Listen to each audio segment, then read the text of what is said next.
Hi ඉතින් කොහොමද ආවා මේ කුඹුර පැත්තටද? දැන් වපුරලා දවස් 10ක් විතර වෙනවා.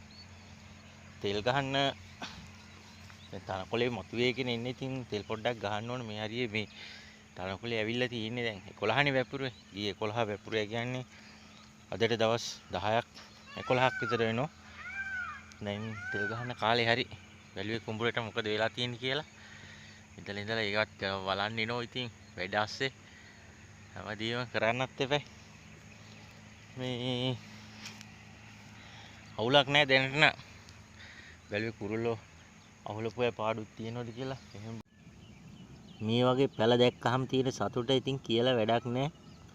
මෙහෙම හැදෙන ගොයන් වලින් බත් ඇටයක් පිඟානට එන තැනට එනකොට කොච්චර මහන්සියක් කැපකිරීමක් කරන්න ඕනද?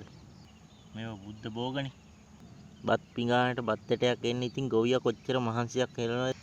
මේ ඉතින් අපේ ගොයන් පාගල ගෙට ගන්නකම් ඉතින් S2 වගේ බලා ගන්න ඕනේ ඉතින්. නැත්තම් ඉතින් විනාශ වෙලාම යනවා. ඉතින් මේවා හරියට වෙලාවට බෙහෙත් සාතු ටික කරේ නැත්තම් බලමු ඉතින් නේ හැමෝටම ඉතින් මේ ප්‍රතිඵලයක් ගන්න පුළුවන් වෙන්නේ කියලා. තව මාස 3ක් විතර ඉන්න එපා ඉතින් අපිට. මේවා මොනරිකුත් ඉන්නව ඇවිල්ලා. ඉතින් බලමු